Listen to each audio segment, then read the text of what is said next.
Good morning, everyone. My name is Ms. Brackett. I'm a business student at CPCE. I'm also an office administration teacher. And today I'm going to be teaching you about the office layout pulled from the Csec syllabus for office administration. And today's objective is we're going to go through the definition of office layout. We're also gonna look at the different types of office layout, their advantages and disadvantages, and we're also gonna have a closing activity based on what was taught today. So please sit, relax, and pay attention to what I'm about to teach you. So let's begin. You may ask yourself, what is an office layout? The first definition here is office layout is the term used for the physical arrangement of an office, where the office furniture and office equipment are placed. So this is basically the setting of an office, but based on the type of office layout, based on the setting, we're gonna know what type of office layout we're talking about. So now I'm gonna take you into types of office layout. So let's go with the first one. The first one is the private office layout. Private office layout uses a cellular style workstation with the interior walls reached up to the ceiling. It means that these parts are completely sealed off from the rest of the office floor. It is the most widely preferred seating arrangement for the senior managers of an organization. Sometimes more than one manager would share a private office. So, what they're basically saying there is that mostly managers would have their own office, would have a private office within the school. Our HM and DHM would have a private office, right? So private office are mostly for the managers of the company, or managers could also share a private office, right? So let's go into some advantages and disadvantages of private office. A lot of privacy for confidential projects and discussion. That's one advantage. The second one, more comfortable to work on projects that requires time and focus. Now, disadvantages of private office. Use a lot of space and it is very uneconomical. Now, this means that it's very expensive. And the second point, supervision becomes tough as you are somewhat isolated from the teams and subordinates. So you won't be able to supervise your staff all day, especially once you're in your office. You can't see what's going on outside and be able to hear and see what is going on exactly. You might be able to see, but not hear, right? So the next type of office layout we have is the open plan office layout. Now, this means there are no walls or separation between workstations.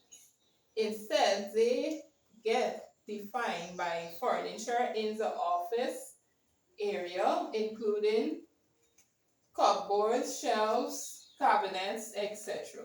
The desk may get stacked up side by side or replaced altogether with work tables capable of facilitating multiple employees at one go.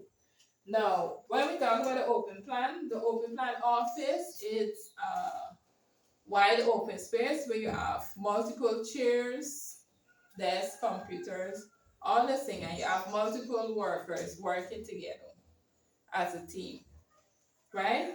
So we don't have to go into an office or anything to see them. They're all there working together, close proximity, where you could just talk over a cubicle or otherwise, right? So now an advantage of an open plan office is reduce cost and save space. Because if everybody is within one area, the company would spend less and everybody could use the same space. But if everybody have to get a private office, it's not economical, right? And then there we have encourages collaboration and communication amongst team members. So when they're all working together, it's easier to communicate and work together, right? Because everybody's using the same space. You don't have to walk and go anywhere. We're all in the same area, doing the same thing or different thing, right? Disadvantages of an open plan office: a lot of distraction because everybody's talking, everybody's doing their own thing. Maybe you're all on a call, for example, working environment like wall fun. Everybody might be on a different call and you're overhearing the other person talking. So it's very distracting because sometimes you might want to focus to talk your own thing and you can't even concentrate, right? So that's the disadvantage. And then the next one, lack of privacy. You have no privacy. Everybody's watching at you all day, every day. No privacy. Lastly, increased anxiety amongst employees for being watched continuously. I was just telling you about that. So, all day, every day, you have no privacy. Your manager, your supervisor could always just walk by and see exactly what you're doing. Right? They don't have to go in any private office or anything. You're there in the open. So now, lastly, we have the virtual office. And this means virtual office give businesses a physical address and office-related services without the overhead of a long lease and administrative staff. With a virtual office, employees can work from anywhere but still have things like a mailing address, phone answering services, meeting rooms, and video conferencing. Basically, this is you could be at home and working from your bedroom, right? You could even work in any part of your home, even the washroom, if you know what I'm saying.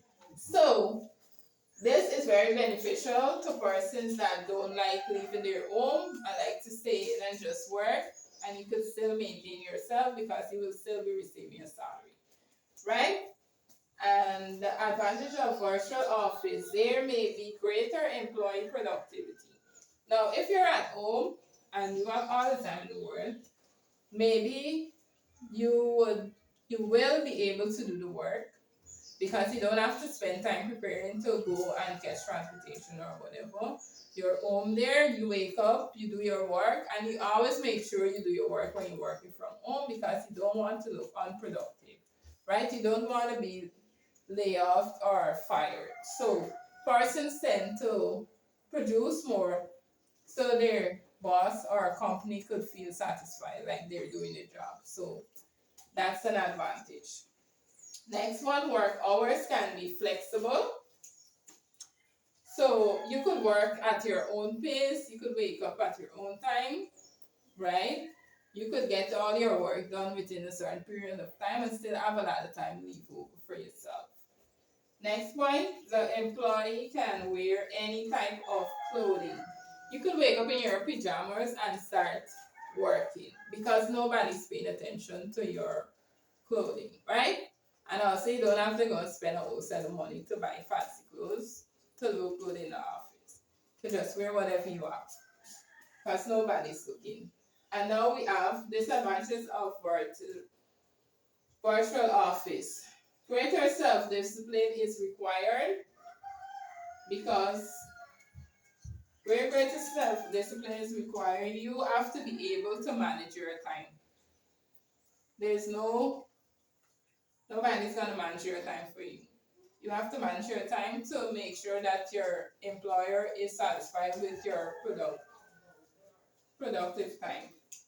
There is much less team spirit because you're mostly working independently, so you don't have to really depend on anybody so much as if you're working in an office. Lastly, opportunities for mentoring are absent. because you have no supervisor or anything like working with you all day, and if you go wrong, you don't have anybody to correct you, right?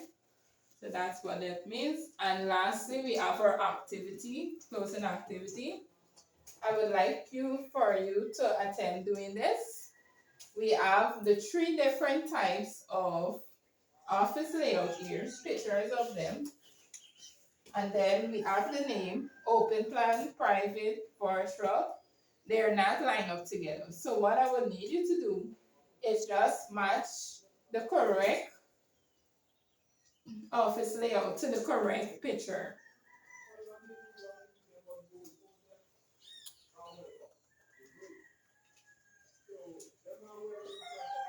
Take your time and do that before I leave. Make sure you get it correctly, right?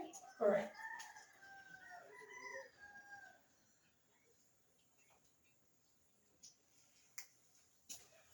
Okay, class. So hopefully you learned something about office layout today that you could take away.